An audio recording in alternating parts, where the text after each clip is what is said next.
È giovedì 19 giugno, buongiorno Sicilia da Angelo Gagliano. E una buona mattinata anche da Marco Carli. E allora cominciamo subito la nostra giornata, fra poco arriveremo anche da te Marco per la lettura dei quotidiani, le notizie delle ultime ore, anzi la notizia delle ultime ore, corruzione in cambio di utilità. Il presidente dell'ARS, Gaetano Galvagno, è indagato dalla Procura di Palermo per 2 finanziamenti risalenti al 2023 per un totale di 300.000 euro. Corruzione in cambio di utilità. Il presidente dell'ARS, Gaetano Galvagno, è indagato dalla Procura di Palermo per 2 finanziamenti risalenti al 2023 per un importo totale di 300.000 euro. Secondo le accuse mosse dai sostituti procuratori Andrea Fusco e Felice De Benedettis, in base alle indagini delegate alla Guardia di Finanza, Galvagno avrebbe ottenuto incarichi professionali, in realtà mai svolti, per la sua portavoce Sabrina De Capitani e per il suo addetto stampa Salvatore Pintaudi, a fronte di finanziamenti rilasciati alla Regione. Si tratta di 100.000 euro per i concerti Un Natale Magico della Fondazione Dragotto, tenuti il 20 e il 21 dicembre 2023 al Teatro Politeama di Palermo e al Bellini di Catania e destinati ai ragazzi con marginalità sociale. Altri 200.000 euro invece è il contributo alla società Punte a Capo di Nuccio La Ferlita, noto impresario dello spettacolo in Sicilia, sempre per Natale e Capodanno 2023, stavolta nel catanese. I contributi vennero rilasciati dall'assessorato regionale alle attività sociali e al lavoro e da quello al turismo e spettacolo in base a provvedimenti inseriti nella manovra di variazioni di bilancio del 2023, ma per gli investigatori la corruzione sta negli incarichi offerti subito dopo ai collaboratori di Galvagno. Il presidente dell'ARS è a conoscenza dell'indagine dall'inizio dell'anno e ha chiesto di essere ascoltato, ma il procuratore Maurizio De Lucia e l'aggiunto Paolo Guido lo hanno sentito soltanto la settimana scorsa. Galvagno aveva chiesto già a gennaio di parlare, ma solo adesso ha avuto l'opportunità di raccontare la sua versione, in base alla quale i collaboratori non lavorano in esclusiva per lui e quindi non ha nulla a che vedere con gli altri incarichi che gli vengono offerti. Nessun commento dalla Procura, mentre l'indagine resta coperta dal più stretto riservo. Allora, intanto vediamo sui giornali e lo troviamo su Repubblica Palermo questa notizia. Esattamente Angelo, proprio ci spostiamo su Repubblica Palermo, abbiamo il titolo che poi è il titolo di apertura della prima pagina del quotidiano, con questo titolo: contributi in cambio di favori, Galvagno indagato per corruzione. Il presidente dell'ARS sotto inchiesta, come abbiamo sentito, avrebbe pilotato fondi per 300.000 euro. Nel mirino gli incarichi per i suoi collaboratori. La replica è strano a ogni accusa. Il presidente dell'ARS è stato interrogato nei giorni scorsi, come abbiamo sentito dal servizio di Maglio Viola, e ha respinto le accuse. C'è ovviamente si approfondisce il tema anche nelle pagine interne del quotidiano palermitano. Adesso si attendono gli sviluppi dell'inchiesta, che al momento resta coperta da un rigido segreto istruttorio e potrebbe anche riguardare altri finanziamenti a altri indagati. Unica certezza è il gruppo di lavoro che insieme al pool reati contro la pubblica amministrazione della Procura di Palermo sta passando ai raggi X un pezzo della regione. Grazie Marco, adesso andiamo dalle agenzie perché ci sono 2 notizie. La prima riguarda un agguato che si è verificato nel Siracusano nella serata di ieri.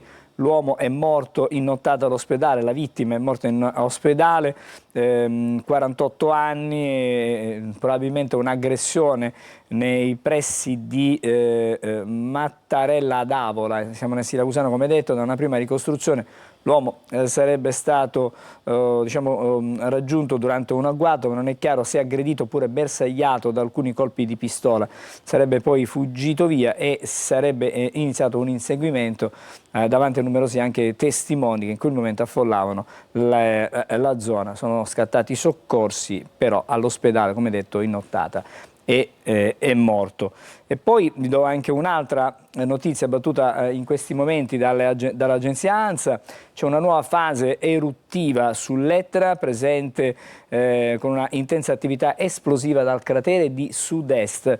Emerge dal monitoraggio dell'Istituto Nazionale di Geofisica e Vulcanologia, Osservatorio Etneo di Catania. Il modello previsionale indica che una eventuale nube eruttiva si disperderebbe verso nord. Alle 22 di ieri sera circa, questo è quanto ricostruisce l'INGV, l'ampiezza media del tremore vulcanico ha mostrato una tendenza e adesso vediamo anche una tendenza media. Possiamo vedere un'immagine, ma in questo momento c'è il cielo un po' coperto, però vedete la nube di fumo che si intravede proprio sopra le nuvole ed è proprio quella che testimonia l'attività sull'Etna.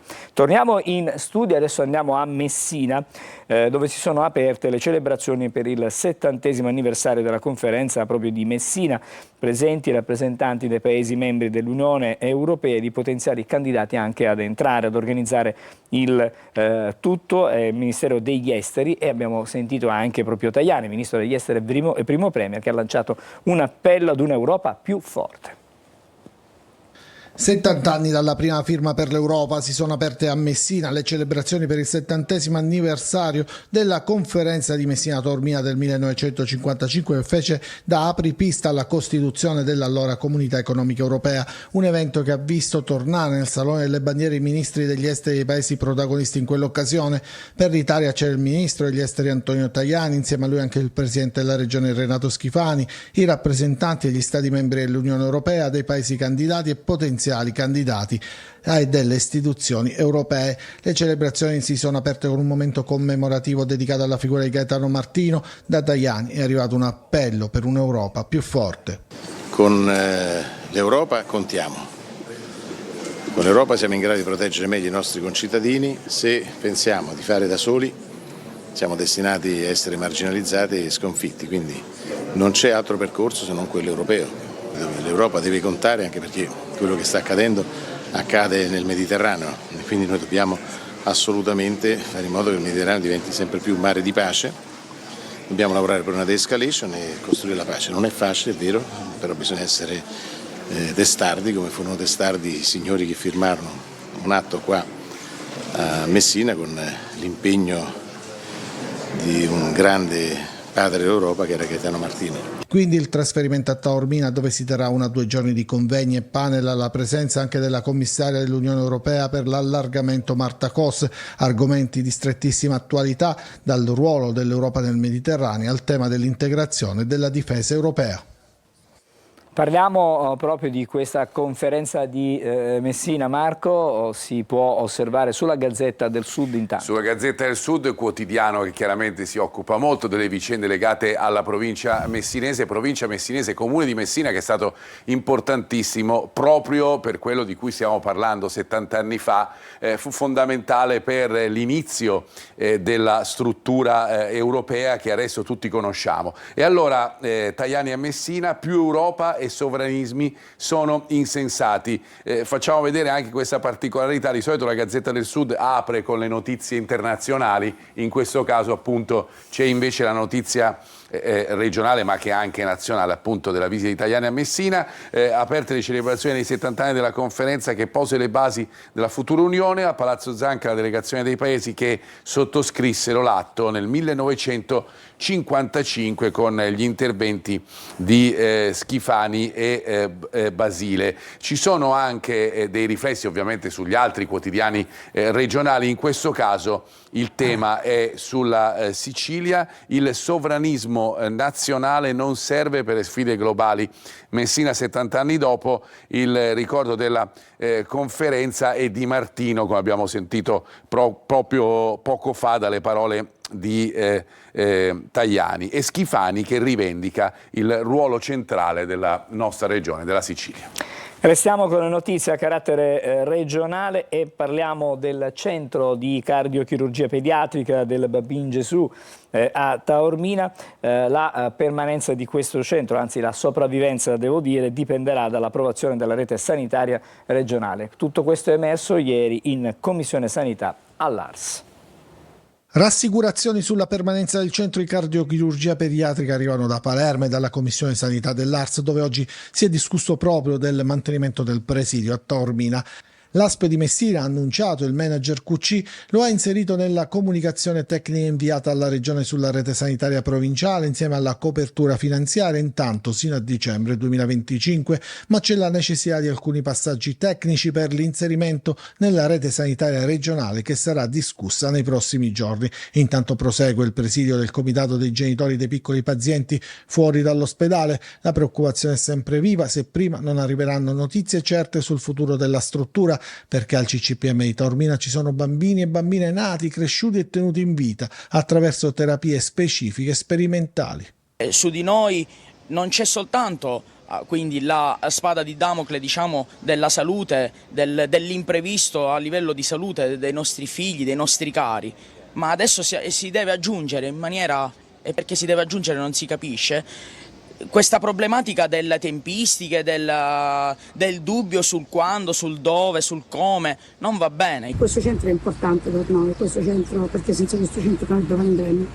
Il mese scorso mia figlia ha iniziato una terapia sperimentale con un farmaco sperimentale per il cuore e deve essere monitorata costantemente.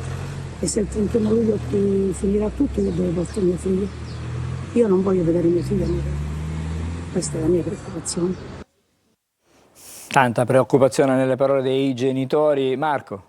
Andiamo su un sito, esattamente su Taormina News, perché c'è da sentire, leggere le parole del sindaco di Taormina, De Luca, che dice: trovata la soluzione, ma non si può rivelare. Questo è il titolo che troviamo all'interno. Mi organizzerò per andare dalle famiglie, e si legge proprio di un sussulto nella notte al tramonto del quarto giorno di proteste delle famiglie del CCPM. Irrompe sulla scena il sindaco di Taormina, e che fa sapere che si organizzerà per andare a trovare i genitori che protestano domenica scorsa davanti all'ospedale di Taormina per le sorti ancora incerte appunto della cardiochirurgia pediatrica, tentando da quello che leggiamo anche dal titolo magari di portare una soluzione.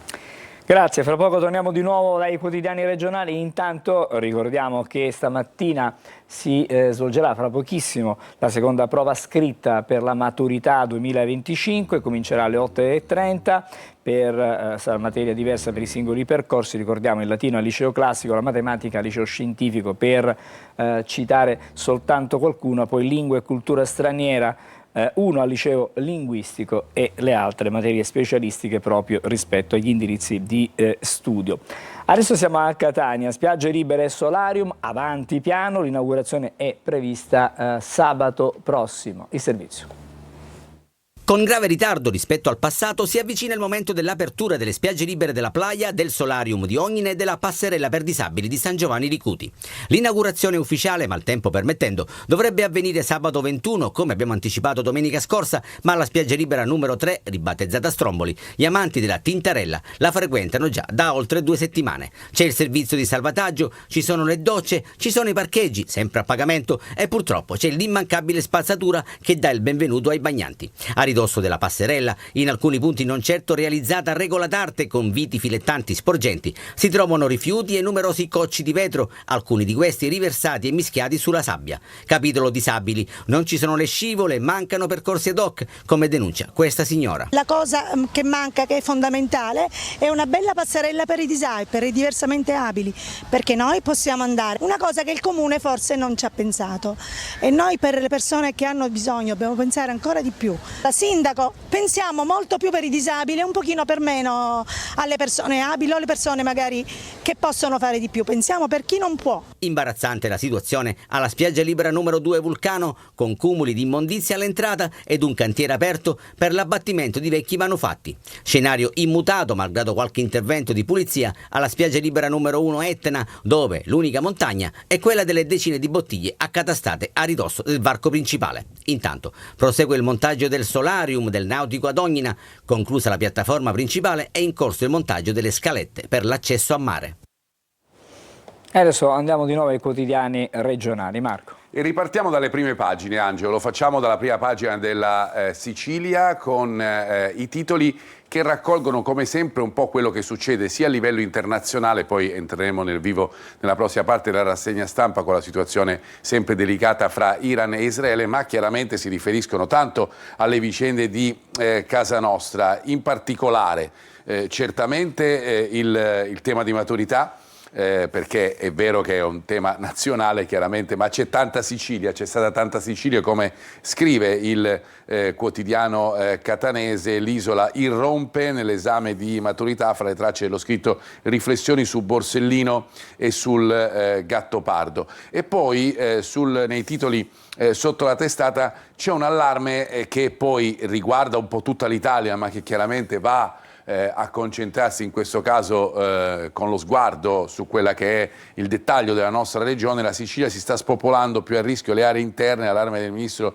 Giorgetti e i dati della CISL, e poi la protesta con gli anestesisti del 118. Da luglio non saliremo su elicotteri e ambulanze. Vi ho detto il titolo, l'altra apertura tra Iran e Stati Uniti, sfida aperta, ne parleremo ovviamente fra poco. Andiamo a vedere anche sul giornale di Sicilia. Abbiamo visto sulla Gazzetta del Sud poco fa che l'apertura era legata alle celebrazioni del 70° della conferenza di Messina. Sul giornale di Sicilia dunque in questo caso si sceglie l'apertura internazionale, per cui le parole di Khamenei, non ci arrenderemo mai, l'Ayatollah che risponde all'ultimatum degli Stati Uniti, Trump che minaccia l'entrata in guerra. Ma poi c'è un titolo legato alla situazione regionale con la proroga ai dirigenti, ma non sarà per tutti la riforma che taglia le poltrone, in vigore non prima di gennaio. Anche in questo caso e anche sul quotidiano palermitano un riferimento alle tracce della maturità. Da Borsellino al Gattopardo c'è tanta Sicilia, anche in questo caso il titolo scelto alla maturità. Andiamo nel dettaglio per dare uno sguardo proprio alla notizia che abbiamo visto quasi in apertura del quotidiano palermitano. Qui siamo invece sulla Gazzetta del Sud, ma questa è la notizia: la proroga dei dirigenti regionali si tira a campare in vista della riforma. Relazione sulla performance, promossi quasi tutti i vertici di Palazzo d'Orlean. Le pagelle stilate da Ninni Sciacchitano, capo della commissione di valutazione, è finito agli arresti venerdì scorso. Questa è la particolarità dei dati che raccontiamo oggi. Bocce ferme anche sul fronte del rimpasto dei direttori generali. Si torna sulla situazione politica anche su Repubblica Palermo con questo titolo: da Iacolino a Vallone tutti promossi i manager della discordia. Schifani aveva criticato tempi lenti e sciatteria, lo ricorderemo, nei giorni scorsi da parte dei burocrati, ai quali la Regione concede però il massimo dei voti, e ritorniamo alle valutazioni di cui sopra. Su Gazzetta del Sud abbiamo visto, ritorniamo invece su Repubblica Palermo, ne abbiamo parlato all'inizio della nostra trasmissione. Contributi in cambio di favori, Galvagno che è indagato per corruzione. Il presidente dell'Ars sotto inchiesta, avrebbe pilotato fondi per 300.000 euro, nel mirino gli incarichi per i suoi collaboratori, la replica estraneo a ogni accusa. Ma c'è anche in questo caso la maturità, Tomasi e Borsellino, la Sicilia alla maturità, e poi la città di Palermo in questo caso in tilt per l'acquazzone, tanti fenomeni atmosferici, piogge insistenti soprattutto nel tardo pomeriggio di ieri, che hanno creato difficoltà a tante città e tanti paesi della nostra regione. Ritorniamo sull'aspetto della maturità, perché ci sono due pagine interne proprio su Repubblica Palermo per questa prima prova che è stata affrontata dagli studenti, più di 500.000 in tutta Italia. Borsellino e Tomasi al tema della maturità, le due Sicilie opposte, uno scritto del magistrato e un brano del romanzo Il Gattopardo, due visioni del mondo apparentemente simili ma in aperto contrasto, e ci sono anche le immagini dei ragazzi, chi non ricorda appunto le emozioni di quel giorno particolare, di quei momenti, e le riviviamo ogni anno attraverso gli sguardi di questi giovani. Eccolo qui ad esempio l'emozione, ci sentiamo suoi seguaci nel liceo di Paolo, viaggio al Meri dove il giudice prese il diploma, pensate, Borsellino nel 1958. I figli, nostro padre nutriva un'enorme speranza nelle future generazioni. Abbiamo accolto la notizia appunto di questo riferimento nella prova di maturità con grande commozione. Andiamo anche a un'altra notizia, perché ci avviciniamo, anzi siamo praticamente in estate, anche per le temperature che si registrano, anche se c'è stato appunto qualche acquazzone nelle ultime ore del pomeriggio di ieri, e allora si pensa a una centrale unica contro gli incendi. Ritroviamo anche questo nella pagina di Repubblica Palermo, ma il personale è avanti con l'età. Il piano operativo costerà alla Regione 3 milioni di euro, in caso di necessità interverranno i Canadair, come spesso avviene ovviamente anche nelle giornate di caldo intenso di queste stagioni. E poi l'ultima pagina che vi faccio vedere, poi Angelo ti restituisco la linea, siamo su Gazzetta del Sud, un tema che ci sta molto a cuore, la testa nei social 7 ore al giorno. I giovani si dissociano dalla realtà, e il quadro che emerge da uno studio condotto su poco più di 400 adolescenti italiani di scuole superiori a Palermo e Napoli.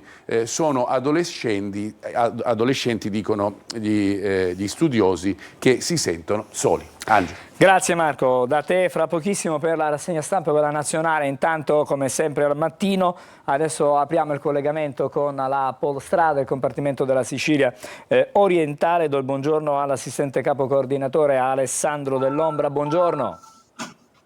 Ciao operativo statale.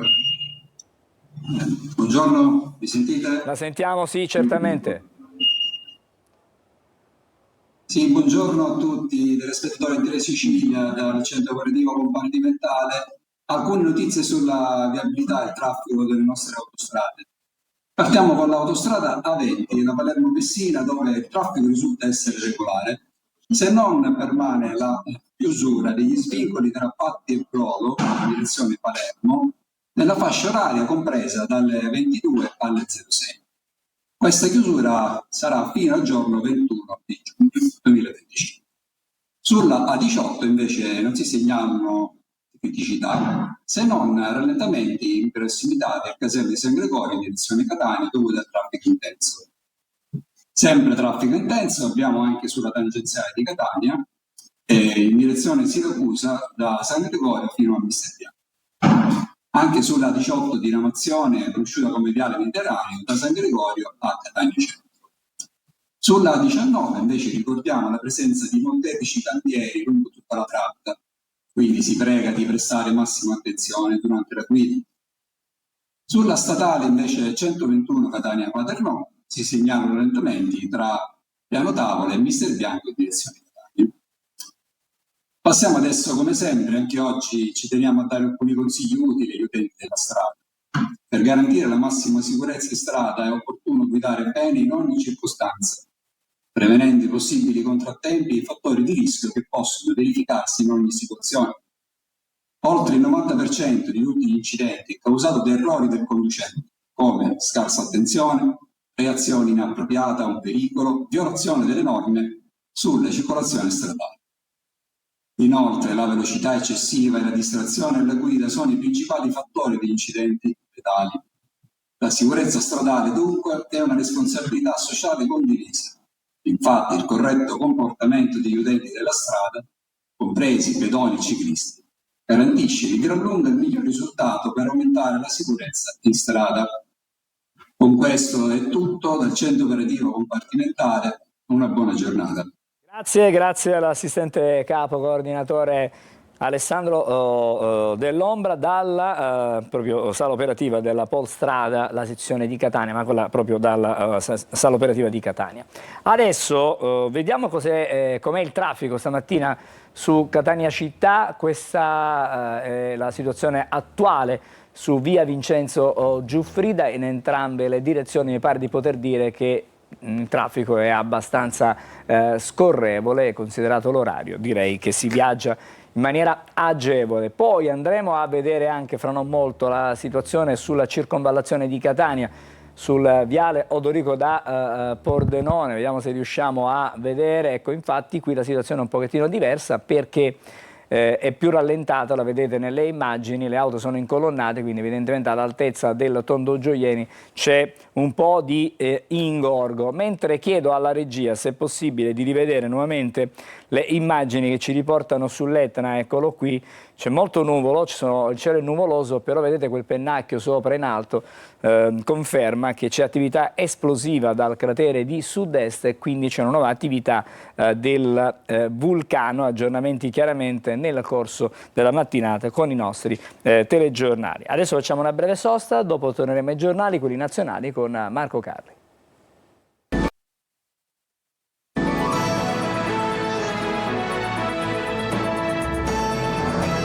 Eccoci insieme, come anticipato, come sempre a quest'ora è il momento della rassegna stampa nazionale, i quotidiani nazionali, ma vedo già dei siti online. Eh sì, anche perché come al solito, Angelo, tentiamo di aggiornare anche con quello che succede nella notte, ma poi magari lo farai tu anche direttamente dall'Ansa, per quanto riguarda la guerra che ormai è arrivata quasi a una settimana fra Iran e Israele, attacchi continui, ovviamente anche notturni, lo vedremo. Diventa come al solito determinante quella che sarà la posizione degli Stati Uniti, con Trump che dà un ultimatum ma ancora sembra dubbioso sulla possibilità di intervenire o meno direttamente appunto con l'esercito statunitense all'interno di questa guerra. Poi ci sono dei riferimenti a Gaza ma anche alla maturità, li vedremo poi nelle pagine dei quotidiani. Ma intanto andiamo sui siti, come diceva appunto Angelo prima, Israele e Iran, la guerra in diretta, siamo sul Corriere.it. Israele attacca il reattore ad acqua pesante di Arak, missili iraniani invece su Tel Aviv, colpito l'ospedale a Beersheva. La sfida finale appunto è quella fra Trump e Khamenei in questo caso. Vi porto anche sull'Ansa, sempre sui siti, ondata di missili balistici dall'Iran, colpito anche un ospedale in Israele, colpiti Tel Aviv ma anche a Holon e Ramat Gan, soccorsi, ci sono feriti e Trump prepara intanto l'attacco a Fordow, ma lascia tempo a Teheran, e ci sono anche le immagini che vediamo, le foto appunto. Ti posso della aggiungere contraerea, che Angelo. L'ospedale Soroka è stato colpito da un missile balistico che è stato lanciato dall'Iran. Si sospetta una fuoriuscita di sostanze pericolose al piano superiore dell'edificio e la polizia ha iniziato ad evacuare ed allontanare le persone della zona. E questo è appunto tutti gli aggiornamenti che vi possiamo dare a quest'ora legati a ciò che succede tutto sommato neanche tanto lontano da noi, perché stiamo parlando chiaramente di Israele e di Iran, sempre vicini al Mediterraneo. Andiamo a vedere adesso i quotidiani, partendo dal Corriere della Sera, con il titolo che appunto questa sfida finale, così viene chiamata, fra Trump e Khamenei, nuovi raid sull'Iran, abbiamo già sentito, la Casa Bianca approva i piani per l'offensiva, Putin intanto dice non temo la NATO, sì a un incontro con Zelensky, perché dall'altro lato devo dire che c'è un'apertura, sembrerebbe poi ormai sulle parole chiaramente non ci fidiamo più nemmeno tantissimo, ma sembra che ci sia un'apertura per quanto riguarda la situazione nella guerra europea, quella fra Russia e Ucraina. Perché probabilmente questo cambio di atteggiamento è legato al fatto che qualche giorno fa un attacco di Mosca su Kiev ha provocato anche la morte di un americano, e questo ha infastidito parecchio, diciamo, il presidente degli Stati Uniti. Fra parentesi, è chiaro che lo scenario medio orientale cambia tanto anche nell'aspetto legato all'Ucraina. Poi c'è il tema di maturità, anche in questo caso sembra che la traccia maggiormente scelta da parte dei ragazzi è il tema sul rispetto, l'ha scelto anche Kimi Antonelli, che è un pilota di Formula 1, uno dei migliori, è andato a podio nell'ultima gara in Canada, ma sta sostenendo l'esame di maturità, guida per la Mercedes. Andiamo a vedere come al solito qualche approfondimento dalle pagine interne, questa volta del Corriere. Potrei attaccare o meno? Questo è l'intenzione non intenzione da parte di Trump, con Khamenei che lo avverte: arrenderci non accadrà mai. Vediamo che anche questo sarà uno dei titoli che troveremo nelle prime pagine dei quotidiani. E infatti sugli scenari ritroviamo appunto questa idea di Trump che sembra quella di tenersi aperta ogni opzione. Se Israele ha successo, il presidente vorrà dei meriti e la valutazione. Sono molto preoccupato dal modo in cui si prendono ora le decisioni negli Stati Uniti. Tutto dipende da un uomo solo, imprevedibile. Questo sono le valutazioni da parte di un analista, ed in effetti in molti la pensano così, e noi spesso, Angelo, ne parliamo. A ogni frase di Trump poi corrisponde qualche cambiamento, soprattutto per quanto riguarda i mercati. Andiamo su Repubblica. Dicevamo dell'ultimatum a Teheran, che lo ritroviamo nel pezzo centrale, appunto nel pezzo di apertura di Repubblica, con questo titolo. E poi Trump che avverte l'Iran: la resa incondizionata è una richiesta definitiva.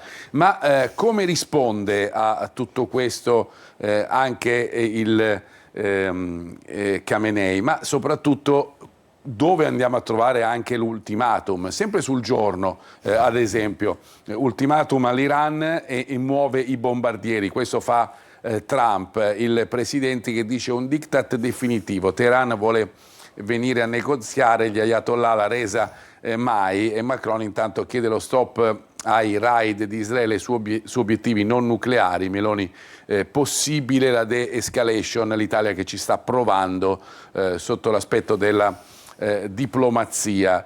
Ma guardate ad esempio il manifesto sulle intenzioni degli Stati Uniti. C'è chi parla di Stati Uniti nel dubbio. Secondo il manifesto questo dubbio in realtà non c'è. La bomba che c'è: la mia pazienza con l'Iran è finita, Trump ha deciso, gli Stati Uniti entreranno in un'altra guerra al fianco di Israele, bombardieri B-2 pronti nell'Oceano Indiano con il gigantesco ordigno anti-bunker, ma l'atomica di Teheran non c'è.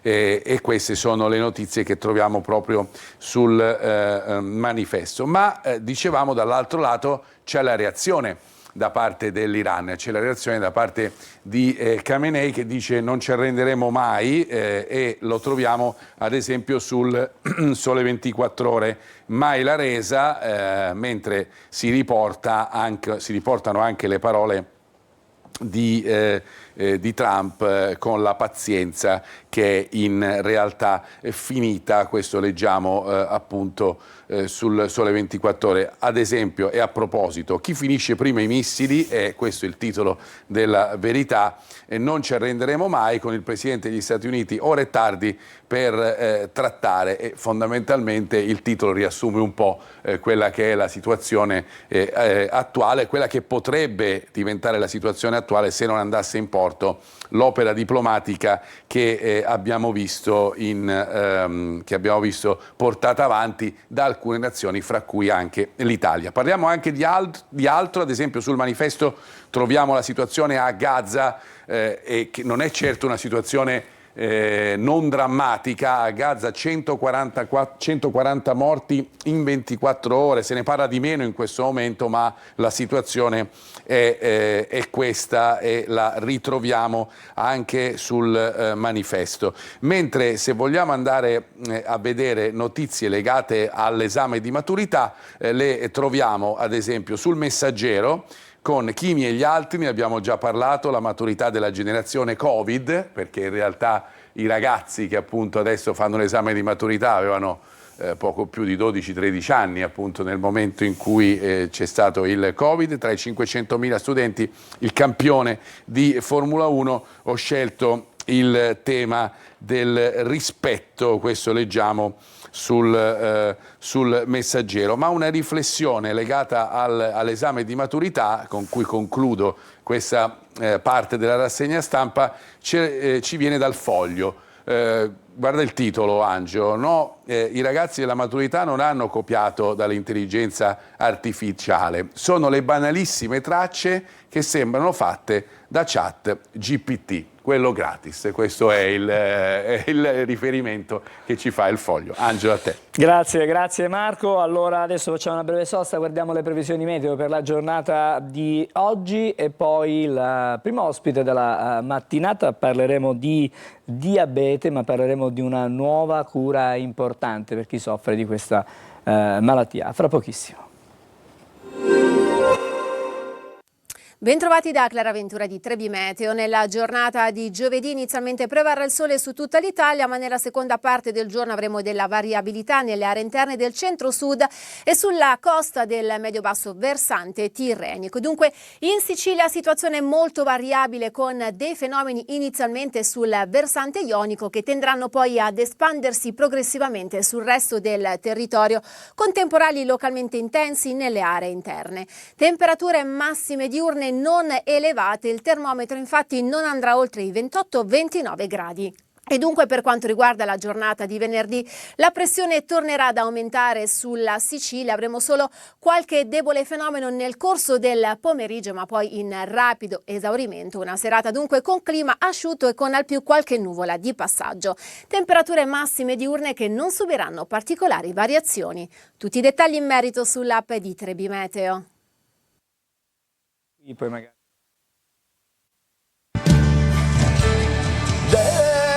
Desiree, ma quando cucini tu con me, Desiree, l'assaggio è l'immenso per me.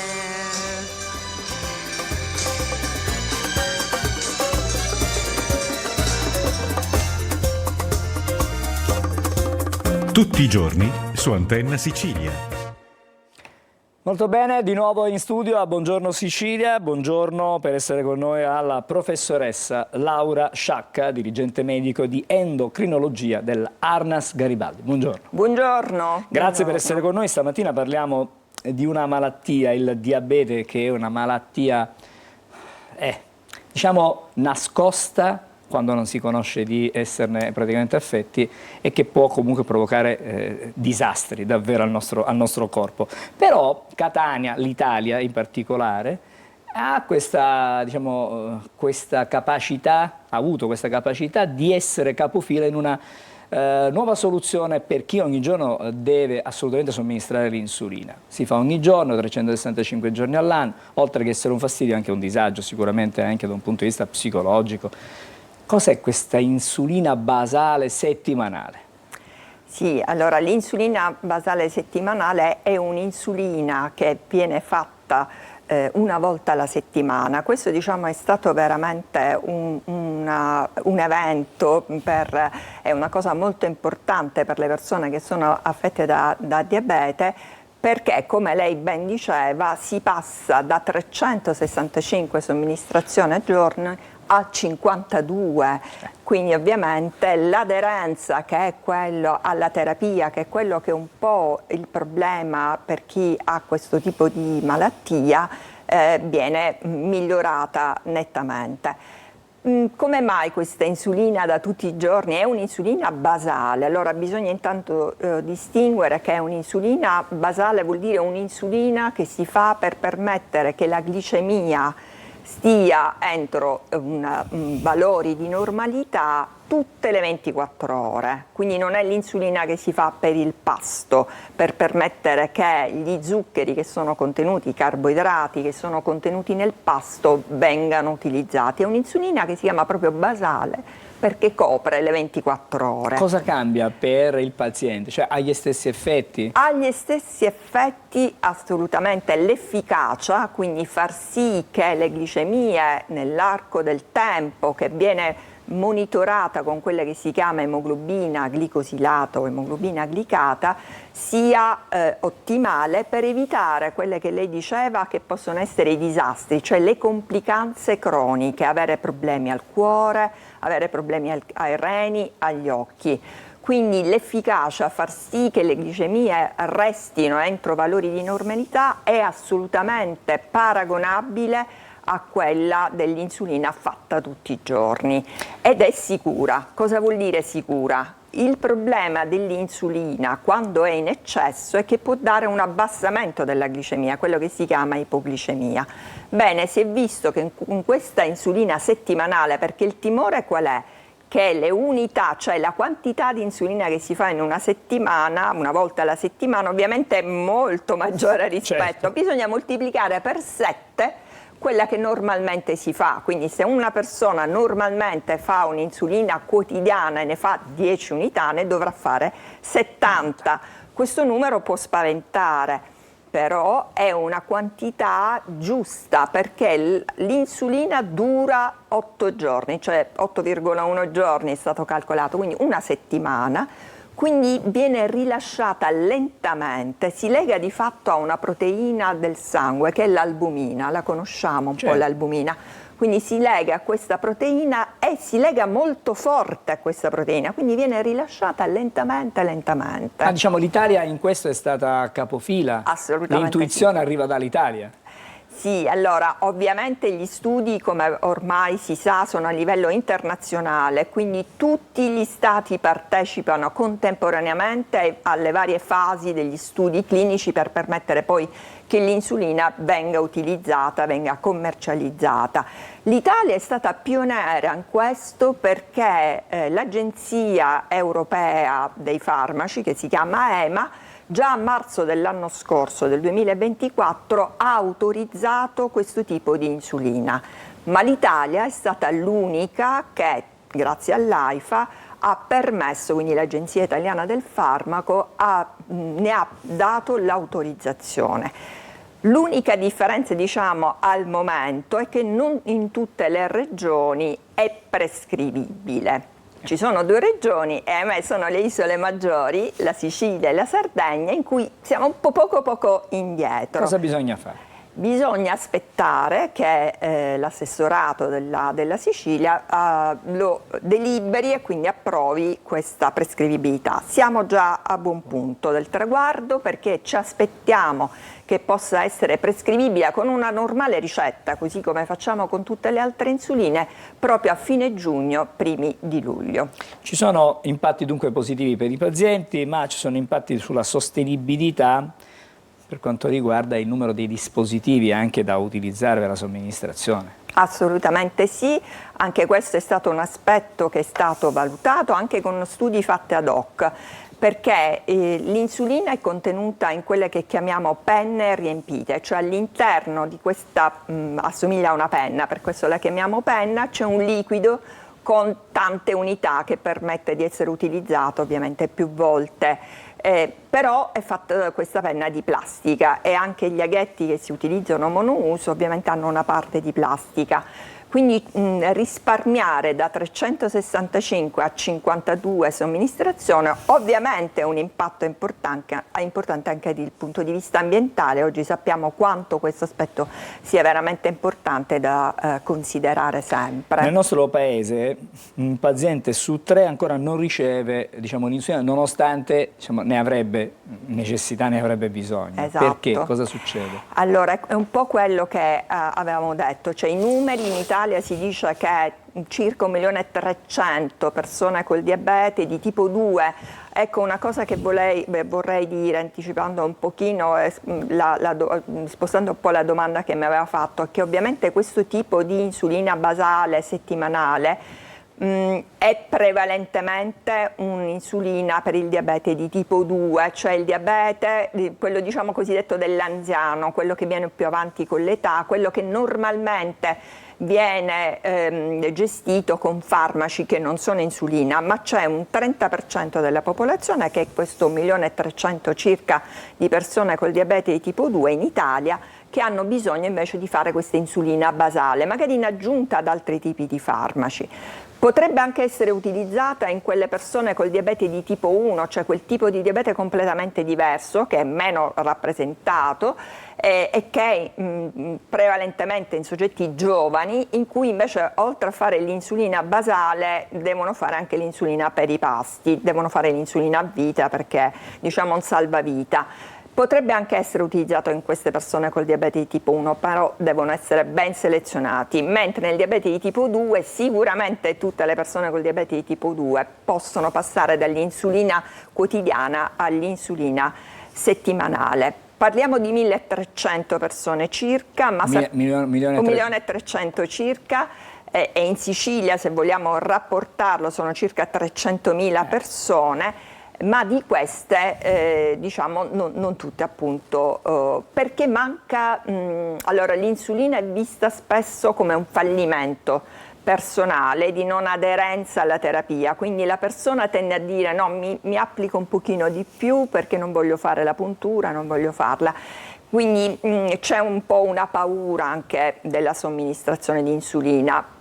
Farla tutti i giorni è ancora di più un impegno. Farla una volta a settimana è sicuramente vista meglio, anche perché devo dire che i pazienti col diabete di tipo 2 negli ultimi anni si sono un pochino abituati alla terapia settimanale con una somministrazione di insulina, quindi con una puntura, che sono farmaci che non sono insulina, ma sono farmaci che aiutano molto bene a gestire il diabete e che aiutano anche a dimagrire, quindi già sono un po' abituati, quindi sapere che possono fare l'insulina una volta alla settimana sicuramente migliora quella che si chiama l'aderenza e abbatte l'inerzia terapeutica, che è da parte del paziente ma anche da parte del medico. Professoressa, le volevo chiedere, l'insulina per curare, insomma, per sostenere chi è affetto da questa patologia, bisogna fare anche attenzione alla nutrizione, a quello che si mangia, alla dieta, diciamo, quotidiana, non settimanale, ma quotidiana intanto. Sì, assolutamente sì. Ovviamente questo tipo di diabete, il diabete di tipo 2, è strettamente legato con l'alimentazione e con la sedentarietà. Quindi migliorare questi due aspetti, fare un pochino di attività fisica, anche le classiche passeggiate, le nuotate, noi che abbiamo il mare, che possiamo permetterci di nuotare, quanto fa bene nuotare, fare le belle passeggiate anche in montagna, abbiamo l'Etna. E poi l'alimentazione che non vuol dire fare una vita sacrificata, perché a volte si pensa che fare la dieta vuol dire stare sempre con tanto e scartando le cose che piacciono. Ovviamente la dieta vuol dire uno stile di vita sano, quindi un'alimentazione corretta che non sia esagerata e che permette anche delle eccezioni, ma che siano delle eccezioni. Quindi se io oggi mangio le patatine fritte, che piacciono a tutti, o mi mangio il dolce, che ovviamente fa parte anche di una socialità, perché non si deve perdere la socialità quando si fa una dieta, va bene, ma certamente non lo mangerò domani, non lo mangerò dopodomani. E poi un'altra cosa, un consiglio che voglio dare alle persone è ad esempio di utilizzare in maniera strategica le verdure e l'insalata, perché mangiarle prima dell'assunzione di carboidrati, quindi della pasta, del pane, delle patate, aiuta a far assorbire un pochino più lentamente gli zuccheri, i carboidrati, quindi è come se formasse un pacchetto intorno ai carboidrati facendoli lentamente assorbire, e questo fa sì che poi trasformino anche più lentamente, perché gli zuccheri si trasformano in grasso, è un grasso che purtroppo va intorno alla vita ed è un grasso che fa male, che purtroppo è associato a un rischio di infarti, di ictus. Quindi anche questa piccola strategia, questo consiglio di impacchettare quello che si mangia e dà anche un maggiore senso di sazietà, quindi alla fine si è anche più contenti e si lascia la tavola più contenti, può essere utile. Però ribadisco, la dieta non vuol dire perdere la socialità, perché è importante, fa parte della vita ed è un modo di vivere che è per tutta la vita, quindi non è faccio la dieta 15 giorni e poi ritorno a fare quello che ho fatto prima. Prima di chiudere, lei è anche presidente regionale della Società Italiana di Diabetologia, di recente è stata insignita anche di un premio, si chiama Areteo, e il riconoscimento viene assegnato ogni 2 anni, viene dedicato ai ricercatori che si sono distinti per un importante contributo alla ricerca scientifica proprio in diabetologia. Sì. E quindi complimenti. Grazie, è stato veramente emozionante ricevere questo premio, perché nell'ambito, diciamo, di diabetologia è un premio importante, quindi devo dire che è stata una bella gratificazione. Grazie per essere stata con noi la professoressa Laura Sciacca, che è dirigente medico di endocrinologia del NARNAS Garibaldi di Catania. È un tema molto spinoso quello del diabete, insomma è tutto quello che gira attorno a chi soffre di questa patologia, però stamattina abbiamo cercato di dare qualche indicazione, quindi non bisogna fare diete proprio, però sapersi limitare, giusto, ogni tanto fare qualche diciamo, non più di una alla settimana si può fare? Ma sì, diciamo di sì. Una variazione sul tema, una volta alla si settimana. può fare. Va bene, grazie ancora, Grazie a lei. una buona giornata, Grazie. Ci dobbiamo fermare, fra poco saremo di nuovo insieme a Buongiorno Sicilia.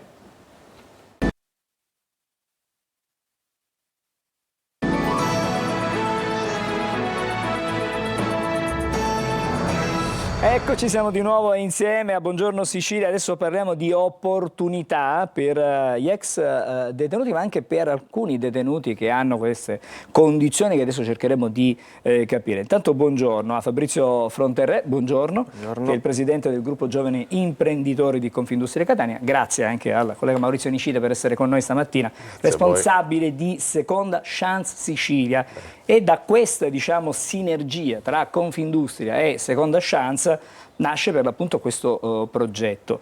Mi raccontate come è nato e da che cosa è nato? Partiamo con Confindustria e poi cerchiamo di capire come in realtà Seconda Chance abbia dato, diciamo, forse l'input a Confindustria per poter arrivare a questo obiettivo. Assolutamente, grazie. Allora, diciamo, questo progetto di collaborazione nasce quest'anno.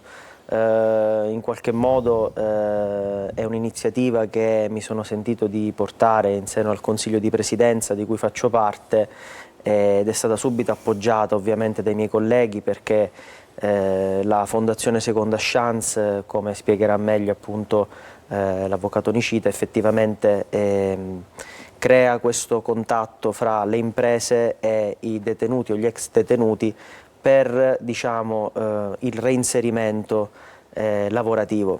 Chiaramente il tema dell'inclusione sociale per noi di Confindustria Catania è importantissimo. Questa è un'iniziativa che effettivamente può dare un valore aggiunto per il territorio. Ricordiamoci che queste sono persone che hanno un fortissimo desiderio di riscatto sociale, e quale migliore occasione del reinserimento lavorativo per poter appunto attuare quello che in effetti può essere un vero reinserimento nella società. Una seconda chance veramente. Andiamo proprio a Seconda Chance, andiamo a Maurizio Nicita, perché intanto vorrei capire come si fa a individuare la persona che può avere questa seconda chance, perché chiaramente ci sono dei percorsi, ci sono dei percorsi. Per esempio quelli che stanno in carcere devono essere autorizzati sia dall'autorità di sorveglianza, giudice di sorveglianza, ma prima passano, diciamo, al setaccio del direttore del carcere, del responsabile educativo, del responsabile delle guardie carcerarie e anche del responsabile psicologico. Le carceri in Italia stanno scoppiando. La Sicilia purtroppo ha anche il primato del numero di carceri come regione, in Italia 23 carceri, con situazioni, sappiamo proprio dell'altro ieri la notizia a Trapani di nuovi problemi eccetera, creati dal sovraffollamento. Però nonostante queste difficoltà operative, all'interno delle carceri si cerca di fare una selezione per vedere le persone che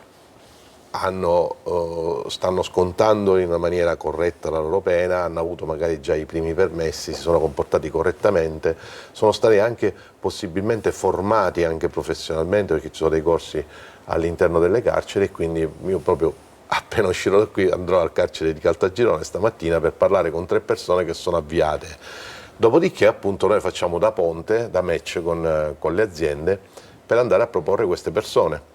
E quindi l'importante è trovare un punto di congiunzione fra quella che è la domanda di lavoro che hanno le aziende e la risposta che possono dare le carceri. Ricordiamo in tutto questo che non parliamo solo di buonismo genericamente, ma c'è l'articolo 27 della Costituzione che prevede che le pene vadano scontate in maniera rieducativa, cioè noi quelle persone dobbiamo cercare di recuperarle, magari non tutte, ma una buona parte, e solo una società civile si misura proprio da queste cose. Sono 500 complessivamente in tutta Italia le persone che hanno avuto la possibilità di prendere parte a questo progetto, dico bene? No, 500? parliamo di 570, perché anche quasi 600. ognuno quasi sono 600 opportunità di lavoro che in questi 3 anni di attività, perché siamo un'associazione abbastanza giovane, siamo un ente del terzo settore, Seconda Chance è riuscita a procurare su tutto il territorio nazionale di persone che oggi lavorano in una piccola, media o grande azienda, e quindi ci si sforza di fare questo a 360 gradi, perché a volte anche il passaparola del piccolo imprenditore diventa importante, perché il rapporto fiduciario con la persona, quel ragazzo effettivamente ha voglia di riprendersi, lo prendo, me lo costruisco anche come formazione, eccetera, e poi si creano rapporti, ci sono storie umane veramente bellissime. Vorrei tornare al presidente del gruppo di giovani imprenditori di Confindustria Catania, Fronterre, perché aziende importanti, non solo locali ma anche nazionali, delle multinazionali hanno aderito a questo progetto. Esatto, sì, diciamo che la Fondazione Seconda Chance appunto cioè in tutta Italia, quindi diciamo che ci sono delle collaborazioni importanti con McDonald's piuttosto che Gruppo Decathlon, correggimi se sbaglio, quindi diciamo anche grosse multinazionali hanno aderito. Noi cerchiamo di portare avanti sul territorio per quelle che sono appunto le attività presenti. Ci auguriamo che aziende associate a Confindustria, ma anche non associate, decidano di aderire al progetto. Cerchiamo di dare noi ovviamente massima risonanza e massimo risalto, perché appunto crediamo nel valore di questa operazione per l'inclusione sociale di cui dicevamo prima. L'obiettivo è anche di evitare una recidiva, cioè perché appunto la pena venga espiata in maniera corretta, in maniera, ma anche informazione, e nella formazione ci può un riscatto. Sì, e i numeri ci dicono, al di là di qualche fatto clamoroso che la cronaca purtroppo ci riserva sempre, ma i numeri ci dicono che la recidiva nelle persone che hanno opportunità di lavoro già da detenute, eccetera, crolla, proprio non cala, crolla al di sotto del 10%, e questo è importante, significa che se c'è l'opportunità in linea di massima la persona si reinserisce. Mi piace, se mi consenti proprio 20 secondi, a riprendere tra l'altro un discorso che avevo avviato proprio qui in novembre col professore Marco Romano. Stiamo portando avanti con l'Università di Catania, come proprio associazione Seconda Chance, un progetto proprio di ricerca, da un lato con dei questionari che abbiamo fornito alle aziende per capire appunto qual è la loro domanda, e dall'altro all'interno delle carceri per capire quali sono le professionalità che emergono. È un progetto importante perché è un progetto pilota in Italia, quindi l'Università di Catania sta portando avanti un progetto pilota. Questo ogni tanto prendiamoci dei meriti, visto che questa terra è anche spesso criticata, giustamente anche, però ci sono pur dei meriti, e senza prendersi meriti particolari, Seconda Chance è coerente anche alla propria mission. In questo progetto ha assunto 2 carcerati, uno di questi è un ergastolano che ha fatto un percorso veramente eccellente, perché questo è stato pure al 41 bis per 7 anni, ha trovato un maestro volontario che lo ha stimolato allo studio ed è passato dalla terza media a una laurea in sociologia con 110 lode. Oggi lui collabora con noi come sociologo. Quindi si può cambiare, questo è oggi va nelle scuole a testimoniare il suo cambiamento. Ecco, questo è comunque ancora continua a stare in carcere in regime di semilibertà.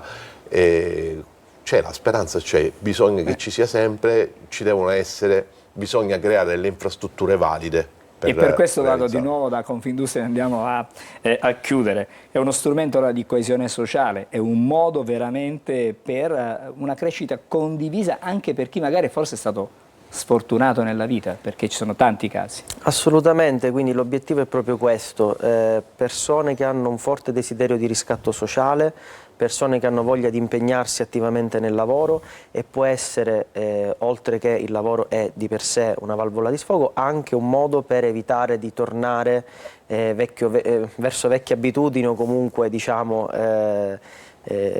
situazioni chiaramente di delinquenza, evitare di delinquere esatto, ancora. di tornare appunto al passato, quindi effettivamente è molto importante questo per queste persone. Complimenti a Confindustria per avere Grazie. abbracciato questa idea della Fondazione Seconda Chance, grazie a Fabrizio Fronterè che è il presidente dei giovani di Confindustria Catania, e grazie anche a Maurizio Nicita che è responsabile di Seconda Chance. Magari ci aggiorniamo, vediamo come vanno le cose più avanti. Ci dobbiamo fermare per pochissimo, poi parleremo anche di musica. Tutto questo a Buongiorno Sicilia.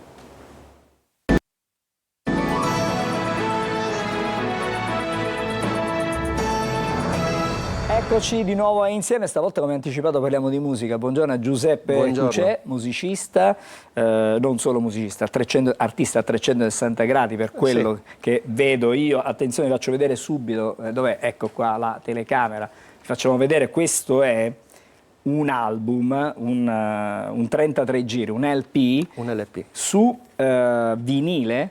Adesso magari i più giovani diranno ma cos'è il vinile? Adesso c'è una riscoperta del vinile, eccolo qui, si utilizza il vinile, si utilizzava una volta il vinile per ascoltare la musica, 45-33 giri, questo è quello che raccontiamo. 21 grammi è il titolo di quest'album, anticipato però da un singolo.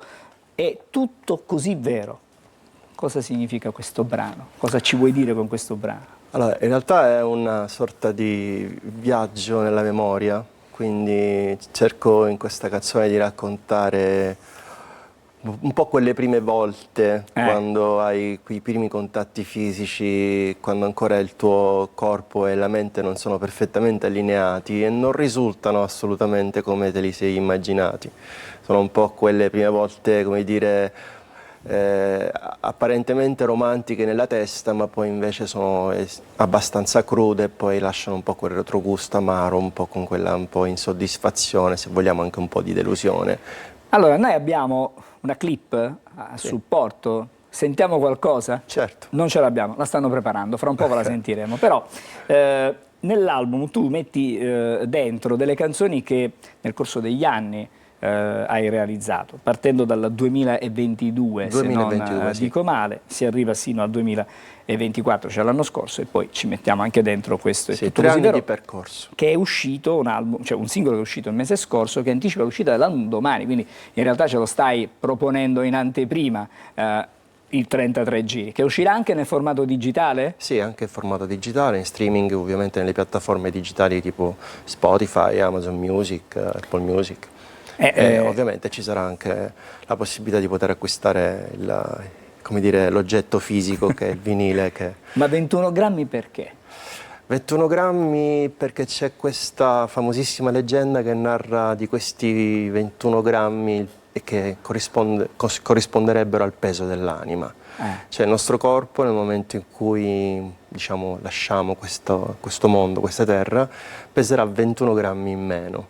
Ci sono stati degli studi, non credo che poi fondamentalmente non è stata mai provata questa cosa, però è molto romantica questa cosa che l'anima abbia un peso. L'idea che l'anima abbia... Sì, che abbia un peso. E fondamentalmente questo peso in realtà ce lo portiamo in tutta la nostra vita, quest'anima che in qualche modo a volte pesa un po' di più, a volte pesa un po' di meno, non riusciamo ad alleggerirla, soprattutto negli ultimi periodi, quindi... Questo album è un po' questo percorso che abbiamo fatto in questi 2 o 3 anni, racchiude queste canzoni che in realtà hanno avuto una loro storia, una loro vita, perché comunque sono usciti come singoli. Alla fine di questo percorso le abbiamo messe insieme, come se fosse una sorta di, come dire, greatest hits, se vogliamo, una sorta di raccolta, perché insieme poi hanno formato questo percorso e hanno completato questo percorso. Tu parli di abbiamo. abbiamo significa che c'è una squadra. Abbiamo che io lavora e con la te. mia etichetta, io e il mio produttore Riccardo Samperi, che ovviamente mi ha seguito, mi ha supportato e con lui abbiamo insieme costruito questo Ma progetto. la tua passione per la musica come nasce? Da dove nasce? C'è un legame di famiglia? Sì, mio padre era un musicista, era un chitarrista, cantante e se vogliamo il mio primo vinile è stato proprio un 45 giri che lui aveva inciso, stiamo parlando di almeno 45 anni fa. Un po' di tempo fa, 45 anni fa, però siamo in linea perfettamente con il vinile. Cioè, esatto. Ci mancherebbe altro. Una volta c'era il lettore, diciamo il giradischi, no? Per sentire, per ascoltare la musica, diciamo quella più recente, no? La musica sul vinile con sia... c'era la possibilità anche di fare era quasi un mangiadischi, perché si utilizzava quello esterno. Alcune volte se ne mangiava proprio.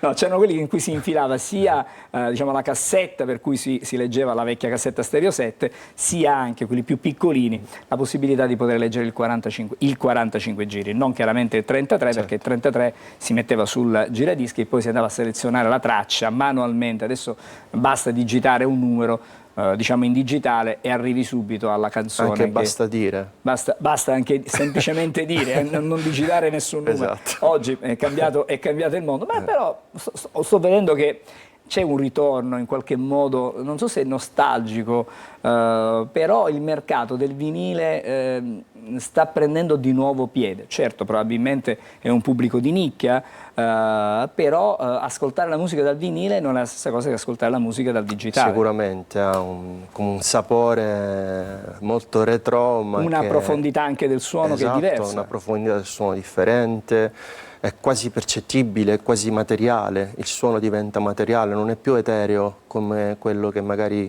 streamiamo attraverso le piattaforme digitali, quindi questa musica che in realtà sembra quasi messa in una cloud, in una nuvola, ma in realtà questa musica ha un peso importante perché comunque è stata creata da musicisti che hanno studiato, lavorato tantissimo per poterla creare, quindi spero che non ci sia un'intelligenza artificiale a replicare tutto questo, perché sarebbe veramente molto triste. Non apriamo questa pagina, vorrei semplicemente chiedere alla regia conferma che possiamo sentire qualche nota? No, noi fra poco comunque ci dovremmo poi fermare. Avvisatemi non appena possiamo, però torniamo a parlare di 21 grammi, 9 brani, esperienze di percorso di diversi anni. C'è una... So che per i musicisti, per gli artisti, per gli autori, chiedere se c'è una canzone, uno scritto, diciamo, a cui si è maggiormente legati è difficile dire perché sono tutte creature, no? Certo. Di ciascuno, quando si scrive, quando si mettono dei testi, si scrive il testo. Parli di una mia canzone. Di una tua canzone, certamente. Se è più maggiormente legata a una piuttosto che a un'altra, oppure ognuna di esse ha una sua specificità, come dicevi prima, per un momento particolare? Sicuramente, come quando vai dallo psicologo, per me la musica è sempre stata una grande terapia, quindi ogni canzone attraversa in qualche modo, va a sondare una parte delle mie emozioni, a volte più o meno forti, a volte più o meno importanti, quindi ci sono quelle canzoni che rappresentano magari un momento particolare, anche molto forte. Ti posso dire che nel primo disco il brano a cui sono più legato è Verso l'Oriente, quindi l'album La mela e il serpente. E invece per quanto riguarda questo disco, quest'ultimo disco, La mia dea, che è la canzone che ho dedicato a mia mamma, ho dedicato a tutte le mamme, una presenza per me importantissima che fortunatamente ancora ho la possibilità di avere accanto e che comunque in qualche modo ha rappresentato la mia formazione, sia come persona, sia come artista, sia come a 360 gradi. La donna si chiama? Angela. Salutiamo Angela e sentiamo qualcosina del nuovo pezzo. Vediamo. studio è tutto così, vero? Abbiamo sentito un accenno di questo singolo e domani c'è il nuovo album, abbiamo visto il vinile, lo rifacciamo rivedere il vinile di 21 grammi. L'autore di tutto, di tutto quello che trovate nell'album, sia nelle piattaforme digitali, sia su Compact Disc, sia per l'appunto, come avevo detto, in versione 33 giri, come si diceva una volta, è Giuseppe Cucè. Grazie. E le musiche sono anche di Riccardo Samperi. È anche il tuo produttore, sì, giusto? Esatto. È anche il tuo produttore. Grazie davvero Grazie per a essere voi. stato con noi questa mattina. Buongiorno Sicilia, fra poco ci sono, anzi le mandiamo subito, le pillole di Almanacco e vedo già collegato Marco Amato. Farà pochissimo. Oggi 19 giugno è la giornata mondiale della drepanocitosi o anemia falciforme. La giornata è nata con il fine di sensibilizzare l'opinione pubblica sull'esistenza di questa patologia riconosciuta dall'ONU e con cui ogni anno nascono nel mondo più di 300.000 bambini. È molto diffusa nelle popolazioni dell'Africa, dell'India, dei Caraibi e del bacino del Mediterraneo. Come è noto, i nostri occhi sono organi davvero straordinari, ma sapete come funzionano? Sono costituiti da dei sensori detti fotorecettori e ne esistono di due tipi, detti coni e bastoncelli. I primi sono deputati alla visione dei 3 colori primari per la nostra ricezione, rosso, verde e blu. I secondi invece sono circa 4.000 volte più sensibili alla luce e sono impiegati per la visione al buio, in quanto percepiscono con maggiore sensibilità le diverse intensità della luce che raggiunge i nostri occhi. I segnali ricevuti verranno infine inviati al cervello.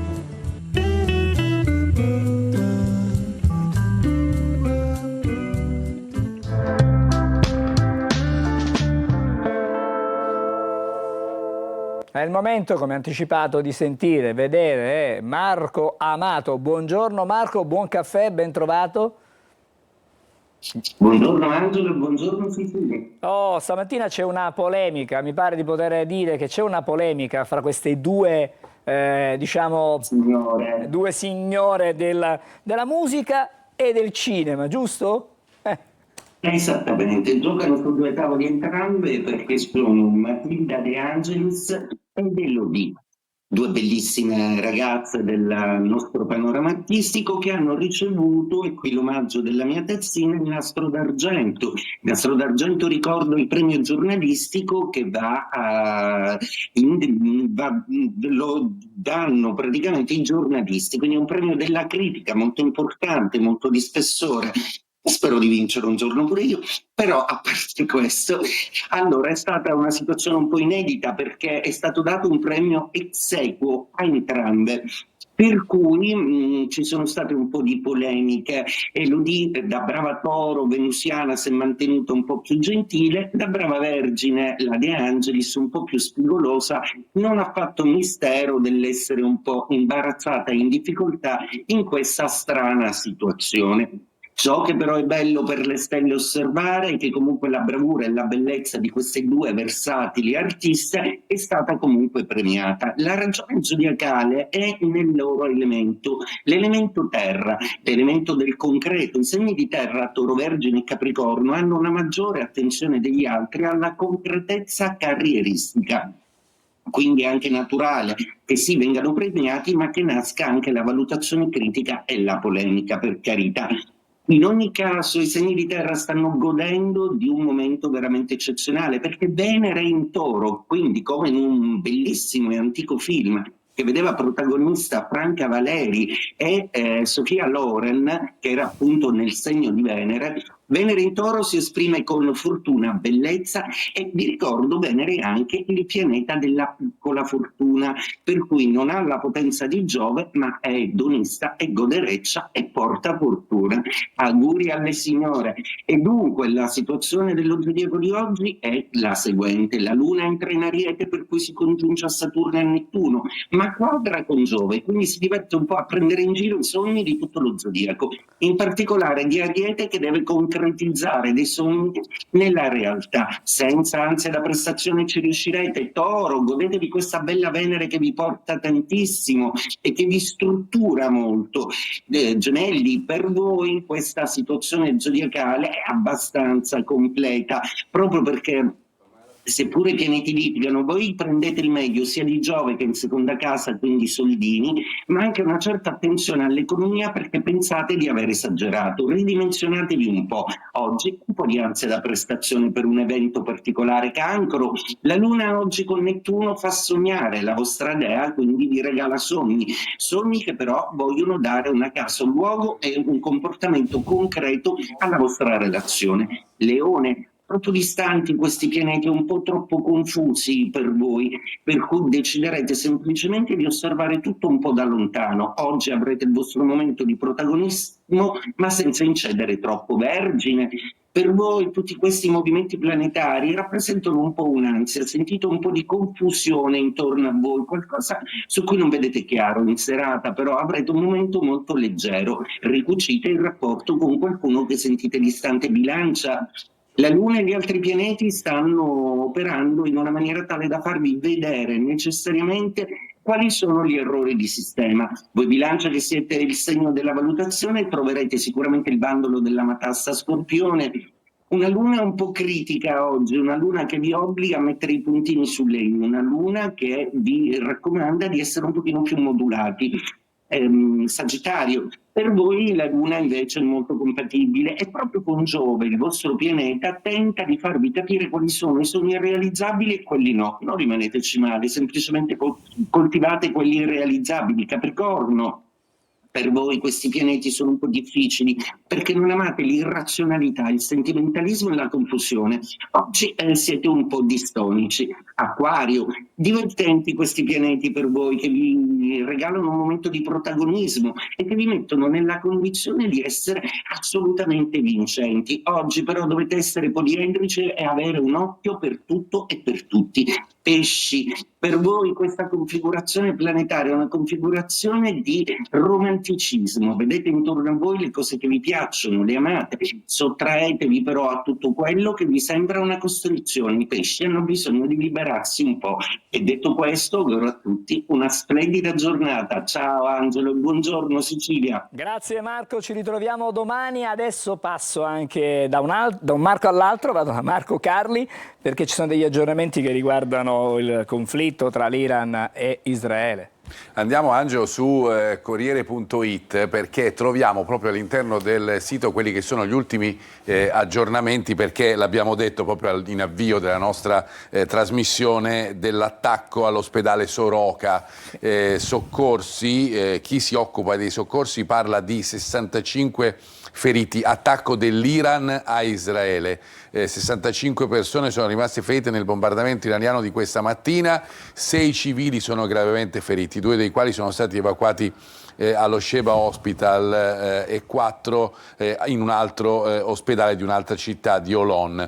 Le parole di Netanyahu: i tiranni terroristi pagheranno un prezzo alto, ha scritto su X il premier israeliano, e poi il ministro della salute israeliano ha detto: l'attacco all'ospedale Soroka è un crimine di guerra. Grazie Marco, grazie, a domani con Buongiorno Sicilia, l'augurio a tutti voi di una buona giornata.